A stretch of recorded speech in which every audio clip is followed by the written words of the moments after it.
Assalamualaikum warahmatullahi wabarakatuh. Perkenalkan, nama saya Adelia Puspita dari Prodi PGSD Universitas Trilogi. Di video kali ini saya kembali untuk membahas mengenai komponen-komponen pengembangan kurikulum guna untuk memenuhi penilaian ujian tengah semester pada mata kuliah pengembangan kurikulum yang diampu oleh Ibu Febrianti Uli Satriani, SPD, IMPD. Komponen merupakan bagian-bagian yang bekerja sama sehingga terciptalah suatu sistem yang utuh. Suatu kurikulum harus memiliki kesesuaian atau relevansi. Yang pertama, kesesuaian terhadap tuntutan, kebutuhan, kondisi, dan perkembangan masyarakat. Yang kedua, kesesuaian antara proses, isi, dan evaluasi. Komponen kurikulum. Yang pertama, ada komponen tujuan yang berhubungan dengan arah atau hasil yang diharapkan. Dalam skala makro, rumusan tujuan kurikulum erat kaitannya dengan filsafat atau sistem nilai yang dianut oleh masyarakat.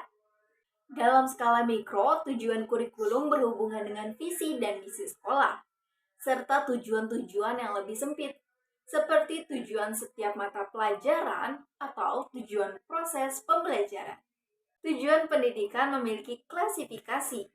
Tujuan pendidikan diklasifikasikan menjadi 4, yaitu tujuan pendidikan nasional adalah tujuan yang bersifat paling umum dan merupakan sasaran akhir yang bisa dijadikan pedoman oleh setiap lembaga atau usaha pendidikan.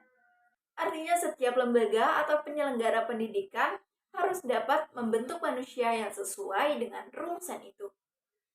Secara jelas, tujuan pendidikan Indonesia yang bersumber dari sistem nilai Pancasila yang dirumuskan ke dalam Undang-Undang Nomor 20 Tahun 2003, Pasal 3.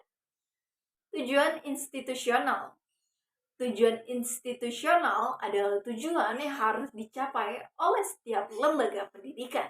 Dengan kata lain, tujuan ini didefinisikan sebagai kualifikasi yang harus dimiliki oleh seorang siswa setelah mereka menempuh atau berhasil melakukan program di suatu lembaga pendidikan tertentu. Tujuan kurikuler. Tujuan kurikuler adalah tujuan yang harus dicapai oleh setiap bidang studi atau mata pelajaran. Dengan kata lain, tujuan ini dapat didefinisikan sebagai suatu kualifikasi yang harus dimiliki oleh seorang siswa setelah mereka menyelesaikan suatu bidang studi tertentu di suatu lembaga pendidikan.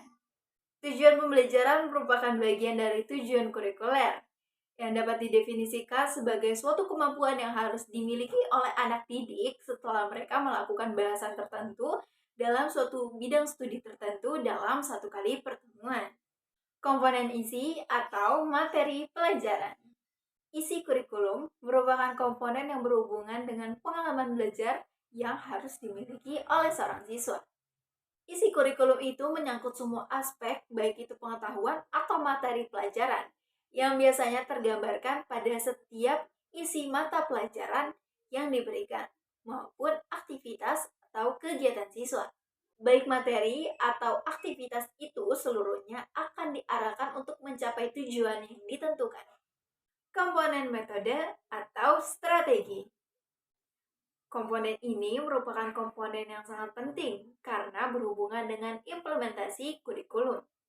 Bagaimanapun, bagus dan idealnya tujuan yang harus dicapai tanpa strategi yang tepat untuk mencapainya, maka tujuan tersebut tidak mungkin akan tercapai.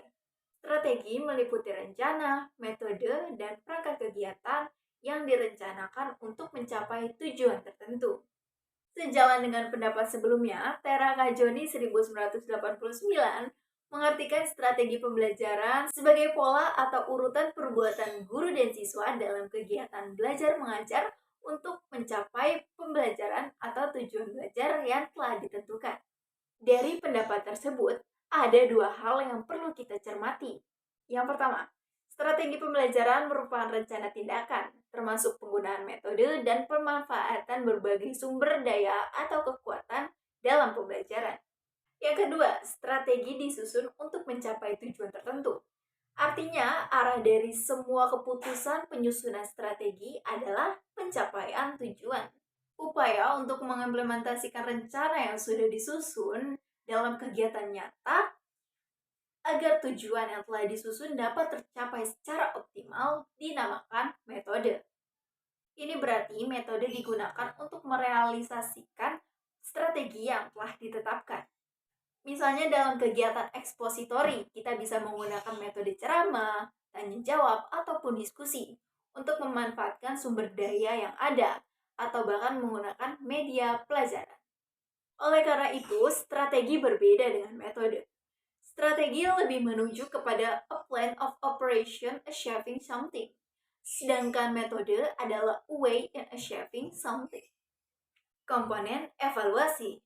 Melalui evaluasi, kita dapat menentukan nilai dan arti dari kurikulum, sehingga bisa dijadikan bahan pertimbangan apakah kurikulum tersebut patut dipertahankan ataupun tidak, dan bagian-bagian mana yang harus disempurnakan. Evaluasi merupakan komponen untuk melihat efektivitas suatu pencapaian tujuan. Dalam konteks kurikulum, evaluasi berfungsi untuk mengetahui apakah tujuan yang telah ditetapkan itu telah tercapai atau belum. Atau evaluasi dapat digunakan sebagai umpan balik dalam perbaikan strategi yang ditetapkan. Evaluasi sebagai alat untuk melihat pencapaian tujuan dapat dikelompokkan menjadi dua, yaitu tes dan non-tes. Tes biasanya digunakan untuk mengukur kemampuan siswa dalam aspek kognitif atau tingkat penguasaan materi pembelajaran. Hasil tes biasanya diolah secara kuantitatif. Dilihat dari fungsinya, tes yang dilaksanakan setelah selesai satu semester dinamakan tes sumatif. Sedangkan tes yang dilaksanakan setelah proses belajar mengajar atau mungkin setelah selesai satu pokok bahasan dinamakan tes formatif. Non-tes adalah alat evaluasi yang biasanya digunakan untuk menilai aspek tingkah laku termasuk sikap, minat, dan motivasi. Ada beberapa jenis non-tes sebagai alat evaluasi. Di antaranya wawancara, observasi, studi kasus, dan skala penilaian. Baiklah, sekian pemaparan materi dari saya. Kurang lebihnya mohon maaf. Wassalamualaikum warahmatullahi wabarakatuh.